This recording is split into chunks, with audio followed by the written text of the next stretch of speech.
Y si alguien conoció perfectamente bien a Manuel Camacho Solís, ex regente capitalino, ex secretario de Relaciones Exteriores, él llevó toda la negociación con el padre Samuel Ruiz, ya también fallecido, en los acuerdos de San Andrés Larráinzar, cuando estaba el movimiento separatista, el EZLN que comandaba el subcomandante Marcos. Tomás Corro, tú estuviste muy cercano al equipo de Manuel Camacho Solís, sobre todo cuando estaba en el partido del Centro Democrático. ¿Cómo estás? ¿Qué tal, Ramsés Yunes? Muy amable, gracias por el diálogo.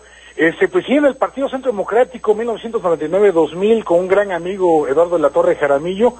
pues participamos en la construcción desde Jalapa con una asamblea estatal para lograr el registro como partido a nivel nacional. Manuel Camacho Solís, sin lugar a dudas,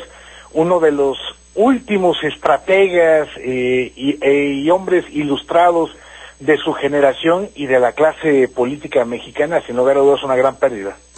Se hablaba de un acuerdo, un pacto, ¿no?, con el expresidente Carlos Salinas de Gortari y el ex regente capitalino para que fuera él el candidato de la presidencia de la República,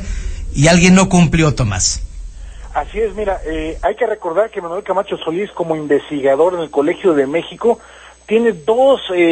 escritos fundamentales para entender el sistema político mexicano. Uno, los nudos históricos del sistema político mexicano, y el otro, el que tiene que ver con la creación del grupo compacto. Manuel Camacho Solís se le conoce como el gran creador de esta idea de un grupo compacto de gente jóvenes con ideas, con talento, para crear la transición a la modernidad de nuestro país. Y en base a eso, bueno, es que se gesta este grupo comandado finalmente por Carlos Salinas de Gortari, y en la lógica de que sería Manuel Camacho Solís la sucesión natural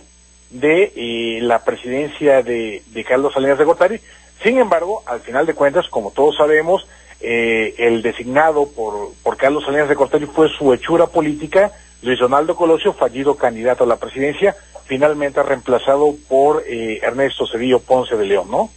Tomás González Corro, ¿fue lo correcto lo que hizo Manuel Camacho Solís, si se puede interpretar como un berrinche al renunciar como el regente capitalino y después irse muy molesto porque se le había prometido algo que no se le cumplió? Mira,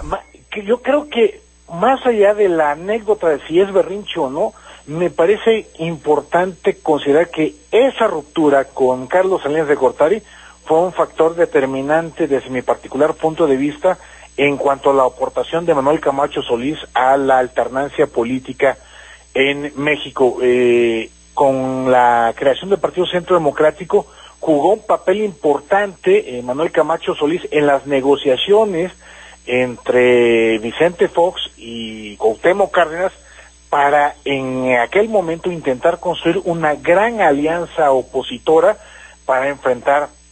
al PRI. En aquel momento la apuesta de Manuel Camacho Solís, incluso hubo espectaculares y en diálogos con la gente de acá de Veracruz, con Eduardo de la Torre, con un servidor, era precisamente apostarle a la gran alianza opositora. Finalmente no se logra esta alianza,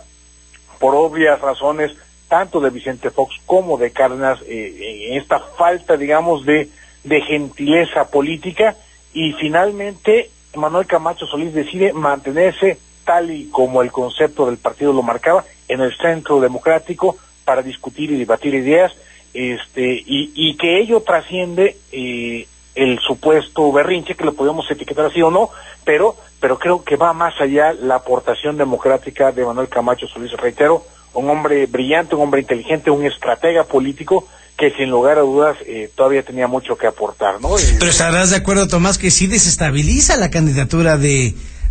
Colosio, que tuvo que llegar el presidente en ese momento a decir que no se hicieran bolas, que el candidato era justamente Luis Donaldo Colosio, y empezó a haber una revoltura de muchas circunstancias en donde pues termina con el magnicidio del candidato del PRI, y eso no se lo perdonaron a Manuel Camacho Solís, la familia de Colosio no se lo perdonó nunca, Claro, pero a ver, me parece que no solamente es el asunto de Manuel Camacho Solís, sino es la irrupción del Ejército Zapatista de Liberación Nacional el 1 de enero de 1994, lo que finalmente hace que la candidatura de Luis Donaldo Colosio no cuaje hasta el momento de ese discurso en donde dice que veo un México con hambre y sed de justicia, y que a la postre finalmente, dicen algunos analistas, sería lo que lo llevó a la muerte, ¿no? Tomás González Corro, por último, ¿cómo logras entonces tú contactar a Manuel Camacho Solís?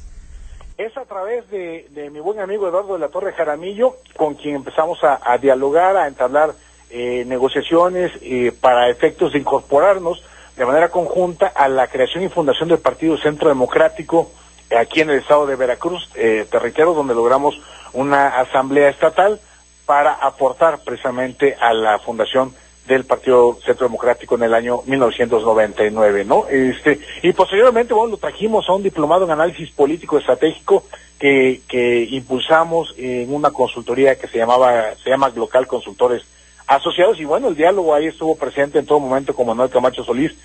ahora sí, como se dice en el argot, imponiendo los asuntos y temas nacionales y estatales, ¿no? Y eso fue parte de la cercanía con Manuel Camacho Solís, Ramsés. Tomás González Corro, te mando un abrazo y gracias para platicar estos testimoniales de Manuel Camacho Solís para el público del 88.9, ¿eh?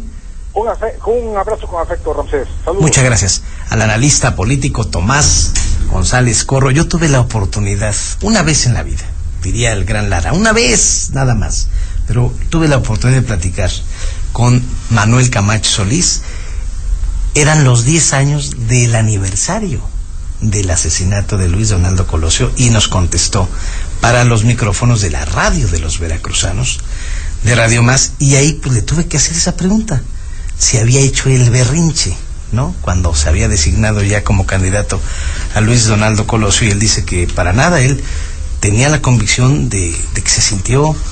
pues traicionado en ese momento, no contra Luis Donaldo Colosio, que nunca tuvo nada contra él, pero la familia del finado candidato no se la perdonaba a Manuel Camacho Solís, y de hecho llegó a platicar y de escribirle una carta a la viuda, a Diana Laura, que también ya ha fallecido. Pero ese fue Manuel Camacho Solís, un hombre brillante, un hombre que tejía fino en cuanto a la política se refiere, y que pues se sabía que él era el que iba a suceder a Carlos Salinas de Gortari, y hoy estamos hablando de su muerte.